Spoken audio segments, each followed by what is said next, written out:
Let's roll.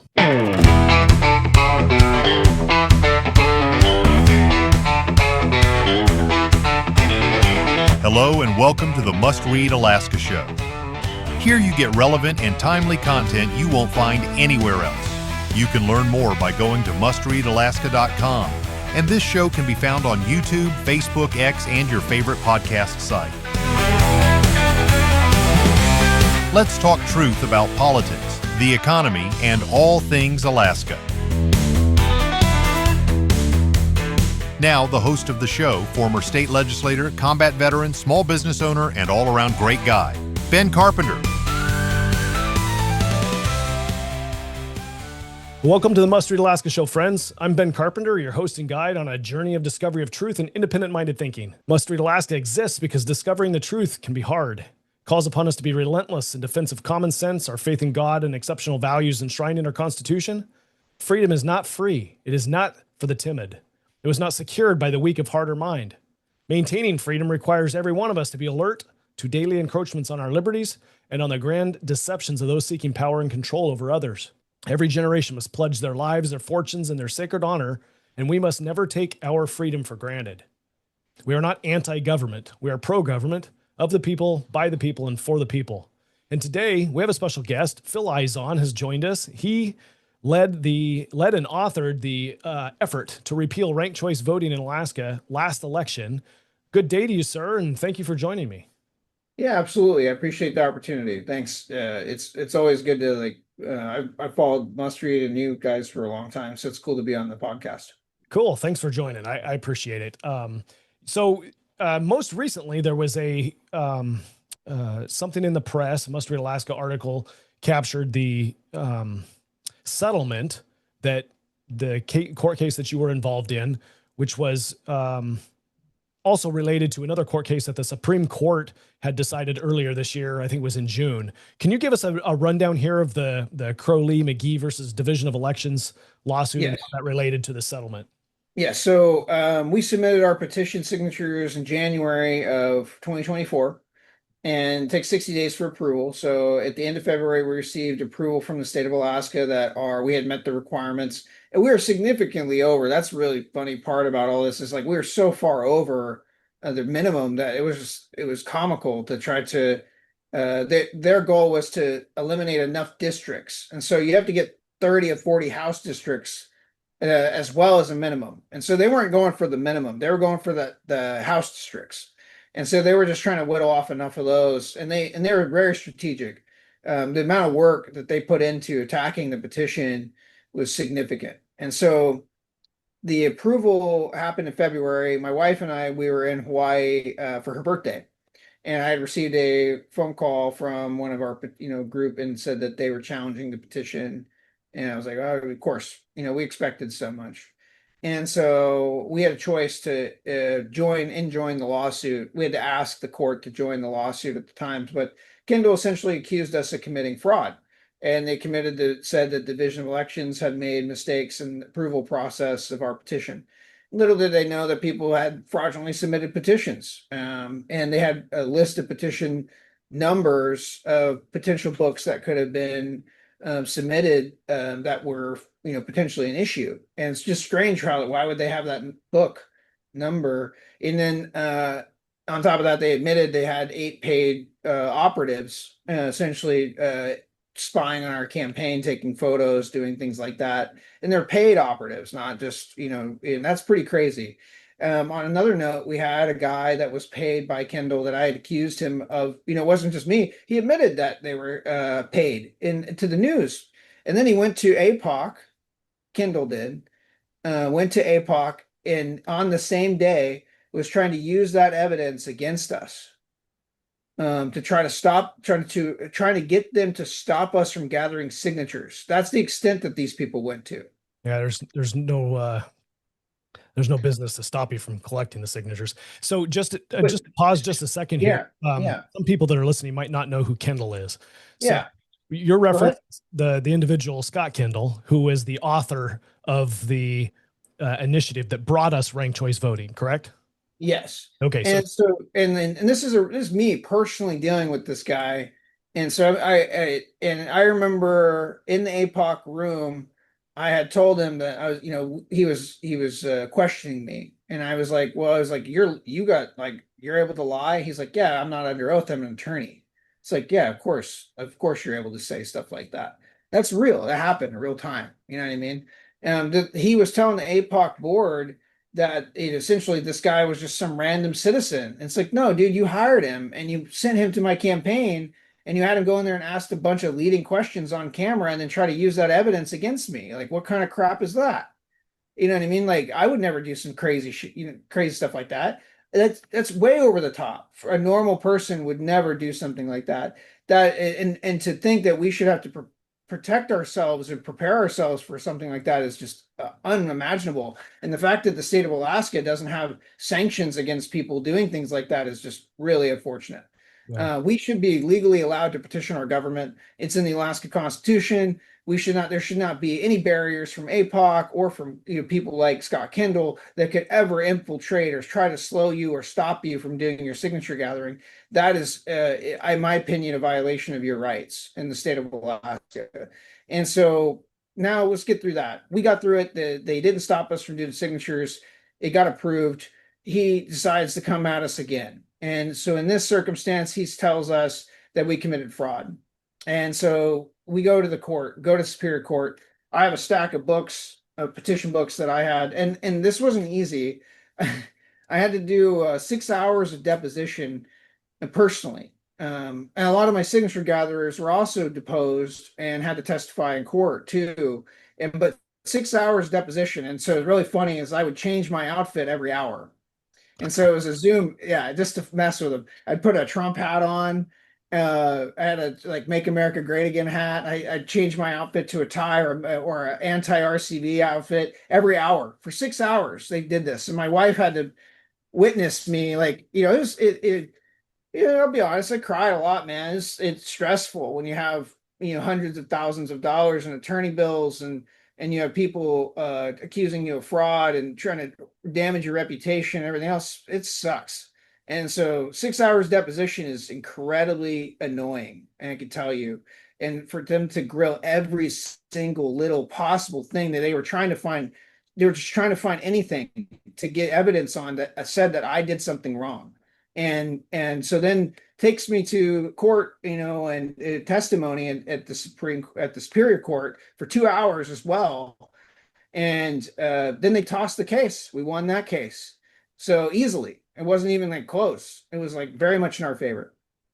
They did take some books away from a husband and wife that collected signatures together, which was a major loss for us because they had worked really, really hard, but they didn't follow the rules. And so the books, and I didn't tell them to do that. And that was a lot of the thing they were trying to accuse me of, is that I told all these people to intentionally violate all these rules. The volunteers, yeah. Yeah. And so then they accused me of having too many signatures gathered in a single day. And then they accused me of having too many books checked out. And so this is crazy. I mean, for even me, it's crazy because I didn't go back and verify all this, but I had traveled extensively in 2023 and 2024 for RCV, anti-RCV efforts. And so they were checking all of my books, 20 plus books, and I had over 2,000 signatures collected. So I collected the most signatures of any one signature gatherer by a large, large margin, by the thousands of signatures more than anyone else. And I also collected over 500 signatures in a single day. And then went on to collect over 200 signatures in a single day at a different event. And they accused me saying that that was impossible. And that the general normal at extreme is like 100 per day. So getting 500 in a day is impossible. But they had no proof. They had no proof that I did anything wrong. And I had evidence of the day with me and Sarah Palin at the Palmer train depot, her and I just hanging out collecting signatures. And it's like with a huge line of people coming in the door. So it's like, yeah, I mean, the case was tossed easily, won that. But there was a lot of management piece that went behind that in regards to like the signatures, like how we manage the signatures and which ones we submitted. There was a lot of pre-screening work that went into making sure that the signatures that we were submitting were qualified. And so much that I knew that we were going to get 33 of 40 House districts before we even submitted the signatures. And I didn't pay a signature gathering firm to do this for me. I did it all by volunteers. And then when we got the approval, it was 33 of 40 House districts. So my system had told me the exact same amount of districts that we were going to get, and the state ultimately came to that same conclusion. And so did you end up submitting all of the signatures that you collected? I'm sorry? Did you end up submitting all of the signatures, No, all the books? no, there's about 2,000 signatures I did not submit. And those were primarily because for various reasons. I'm not going to say on, in this that there were deliberate attempts to try to undermine, but there were some strange coincidences of Scott Kendall and crew having specific book numbers that they had in question. And so how those books end up getting in my hands, I'm not really sure. How they get those book numbers, no idea. But a lot of those book numbers were in the pre-screened stack that I had already taken out before submitting to the state. And I highly recommend anyone doing a petition, please, if you can, leverage my technology. If you're a conservative Republican, you can. But if you're a liberal or progressive, obviously, I won't work with you.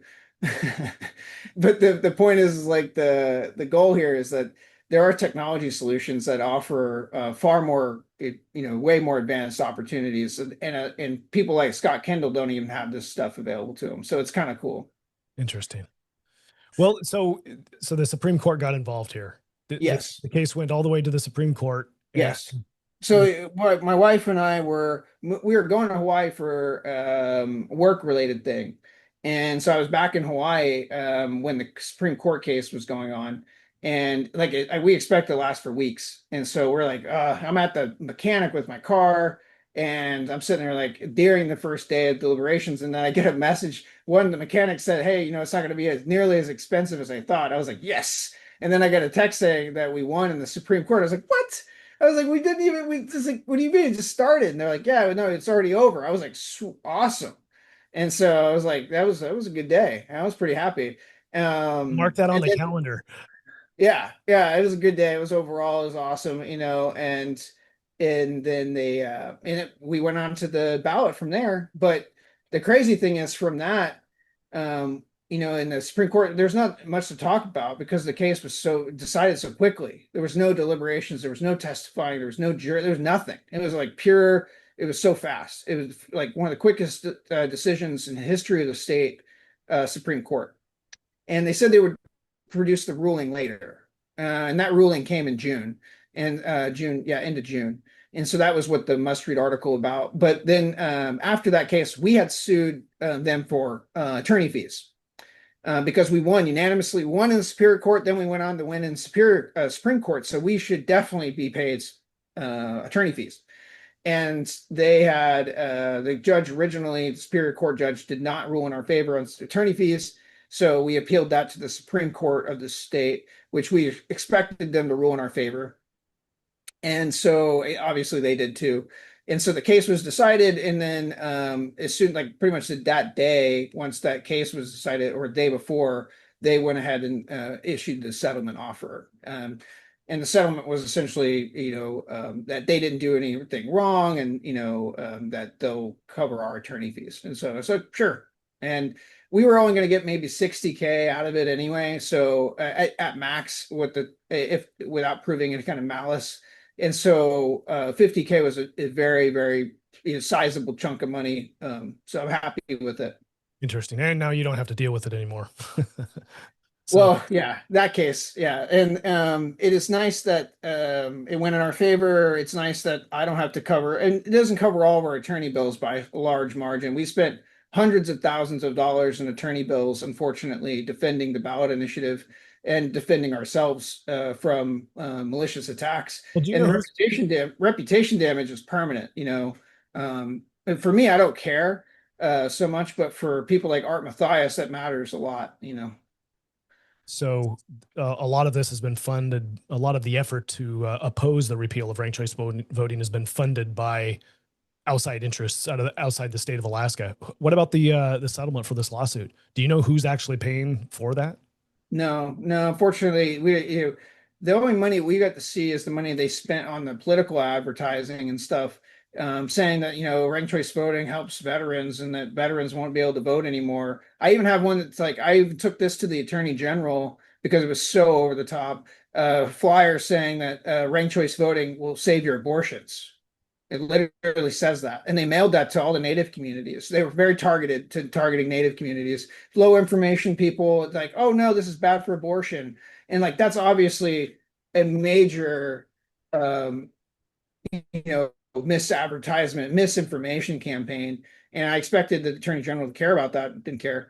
He said that it's political speech. That's his interpretation of it. I mean, I like Treg, he's a nice guy, but I disagree immensely with that interpretation. I think that you should do your best to protect people from misinformation, especially around elections, and that is obviously definitely not anywhere near close to accurate. And like abortions and military had nothing to do with ranked choice voting. But so in the long run, I wish I would have learned more about government process before getting into this, because I expected a lot more assistance from state government officials and from party officials like state Republican Party, and I didn't get any of that. And ultimately, I believe a lot of that was done intentionally to see me fail. And when I didn't fail, then it became an issue for them. Interesting. And so now we're in that world of the Alaska Republican Party having to deal with me on the side, acting like I don't exist. Whenever the Arizona Republican Party thanks me for all the work I've done and actively reshares my posts, and the my own party won't even follow me on social media or talk about me or help me in any way, shape, or form. I don't know what kind of message that sends, but it doesn't send a good one. Well, what is the whole outcome of this kind of shines a spotlight on just anybody, if you've got enough money under the statutes and the laws in the state of Alaska, can step forward and author a lawsuit, even if it's going to fail, even if you knew it was going to fail going forward, just to tie somebody up to have to defend themselves. That is something that is possible within the laws of the state of Alaska. Well, I say, yeah, I mean, absolutely. And the crazy thing is that Scott Kendall has changed campaign finance laws and other laws in the state that make it easier. And I mean, he's the one that wrote the laws. He would know every way to attack you on those laws. And so we face the wrath of that as well. So not only does he do they have the authority of themselves being able to file lawsuits against you, now they have campaign finance rules that they personally wrote that could be potentially in violation of our civil rights in the United States, and most likely is, and the case pending currently in federal case. But it's just sad. It's just unfortunate that people like that are able to get away with things like that. And they do, yeah. And as soon as they actually get their claws into a situation like this, they use lawfare, and then they turn around and they can use the campaign finance rules and use APOC and file complaints there just to get to draw more money from you. And it worked. I mean, in the long run, they were successful in keeping ranked choice voting. I don't think any amount of money I spent would have changed the result. In my opinion, I think the result was already predetermined on that one. I don't think they were going to let me win, no matter what. And so, can you give us a ballpark on what how much money was spent on that effort? Yeah, they spent 15 million this time, and that's not including their lawsuits. And so they had 4 attorneys attacking me for 2 years. So I would assume a lot, a lot of money. Then the Superior Court case and the Supreme Court case they lost, and then they had to pay me 50,000 on top of it. So I mean, in the long run, it's a win for them because they got whatever they were after. Which was keeping Murkowski in office, or keeping their Rhino establishment people, keeping people like you out of office. At a bare minimum, keep ranked choice in place. Why? Yeah. That's the question that people should be asking. Why does this group want to spend $22+ million? Because they spent $7 million bringing it in the first place. Then they spend another $15 million defending it. Why do they want to spend $22 million in Alaska? Yeah. I think it's because we're a cheap date. I think they I have. think it's bigger than that, man. I think it's oil and PFD, fishing. I think the money. It's about money and control. They want that oil money. They want that PFD money. And the way to do that is to use ranked choice voting, get legislators that are friendly to their efforts and their causes, and then get them elected. And once you get enough of them, then it's California, Oregon, or Washington State really fast, or Hawaii, really fast. With that, but I mean, you know that there's a push for ranked choice voting going on throughout the United States, right? I mean, It's you're involved in that. Yes, but it's depleted immensely. So So the repealing it in Alaska would deplete it even more. yes, but in the long run, I don't think that there's going to be I don't think there'll be very many states to sign on to it. There's only a handful that can. Majority of the states, like majority are petition referendum states. There's 26 total. But there's 24 that don't allow referendums, and so Connecticut's one of those. Hawaii is one of those. You can't do ballot initiatives there, and so the likelihood of ranked choice voting becoming an issue there is very low.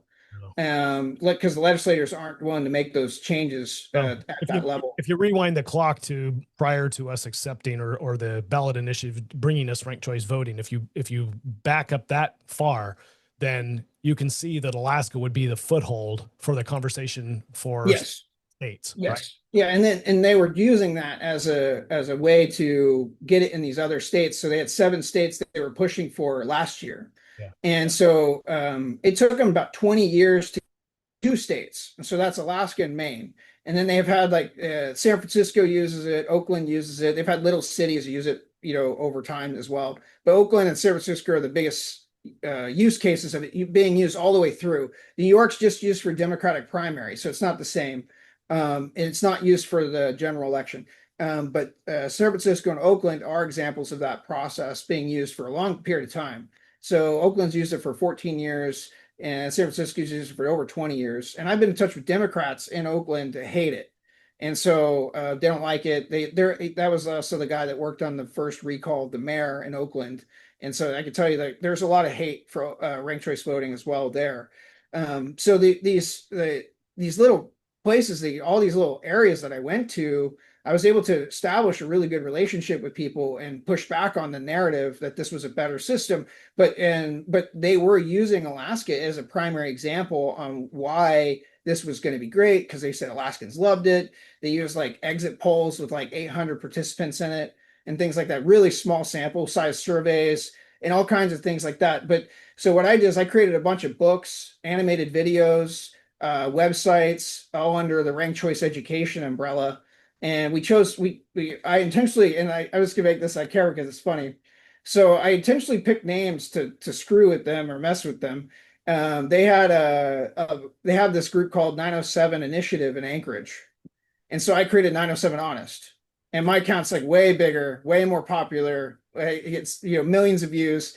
So they have the Alaskans for Better Elections. So I created Alaskans for Honest Elections, and now they can't even use these names anymore. So it's just that Arabella advisors groups. This is what they're famous for. They have 6 billions of dollars to their disposal, raise 1.6 billion a year annually from donations. That's more than the RNC and DNC combined. And these guys are just raking in money, and they set up pop-up nonprofits all over the country to push these really terrible ideas. And they're looped into the Salmon State group here in Alaska through New Venture Fund. They're tied in with the Alaska Venture Fund. They're tied in with the Outdoor Council down in Ketchikan, Sitka.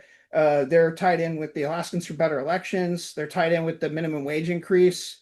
They're tied in with the new campaign finance rule petition. They're looped into all this stuff. And so, like, once people actually realize that and they start paying attention, maybe they'll start voting accordingly. Yeah, interesting. A lot of influence coming from out of state, and we just don't know it because We don't. not aware.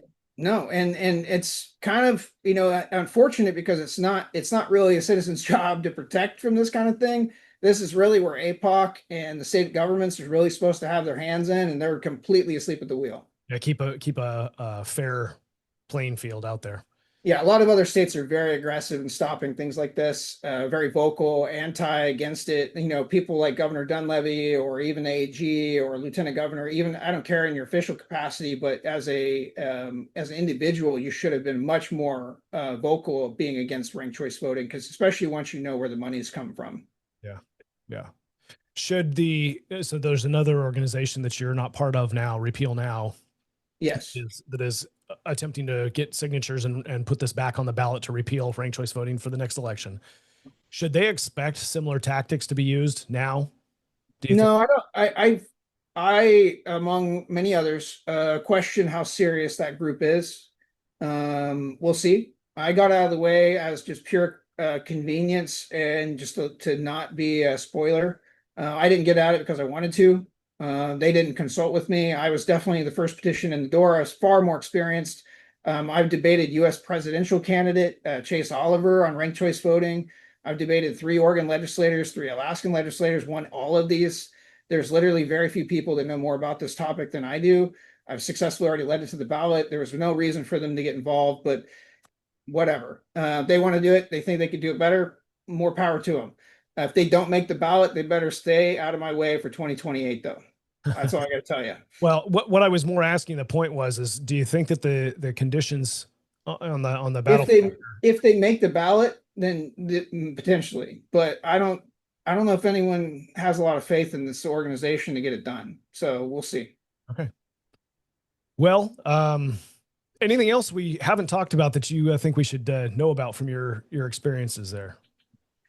You know, I think that when you're doing a petition project like this, you can expect that the majority of them fail in the United States. 70 to 80% of them fail because they don't do verification. They don't do the detail work that's required to make a petition successful. So even though I was successful as a citizen volunteer, it would be advisable to like consult, you know, with me. I'm an open book most of the time on topics, and I'm more than happy to help people in the state of Alaska do petition projects.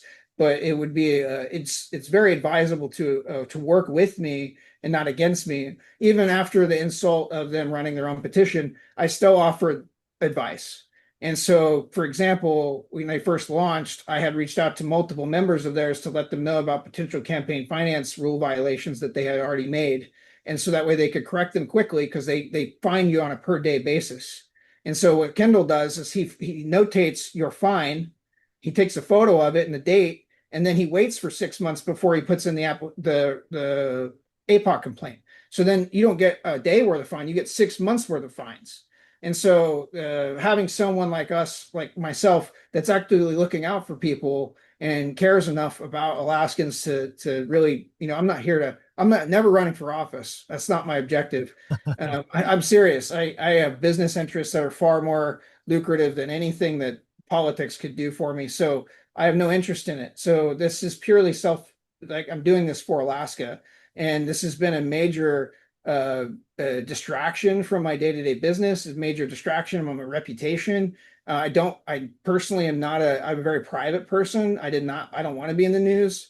You wouldn't guess that nowadays, but this was required. If you want to defeat something and you're truly passionate and you really care, this is the level of requirement that it takes. I would argue that the founders of our country pledged their lives, their fortunes, and their sacred honor. And many of the signers of the Declaration of Independence ended up not being financially successful later in life, right? They died broke. So unfortunate, but that's, I mean, not everything in life is how much money you can make. I could have just, like, as easily as I won this lawsuit, if I did not do the detail work and do the process the way I did, and we failed and we didn't make the ballot, that would be on my shoulders. Yeah. I don't carry the weight of losing at the ballot, because, you know, there's factors out of my control. We were so close, and we were winning on election night, and it took them 2 weeks to come up with so I don't look at that as a loss personally, but if I didn't make the ballot, I would have taken that very personal. Yeah, I understand that. Well, thank you, Phil, for joining us today. I really appreciate it. I think it's been an enlightening conversation. I think most people, if they don't engage in the process at the level at which you have, would have no idea about some of the level of details that you've shared. So I really appreciate you being willing to come and talk about it. Absolutely. Happy to. Thanks again. Yeah, no problem. And If you enjoy what you've heard today, please head over to mustreadalaska.com, hit that donate link, help us keep the lights on, and have more guests like this on the show. So until next time, stay frosty, Alaska.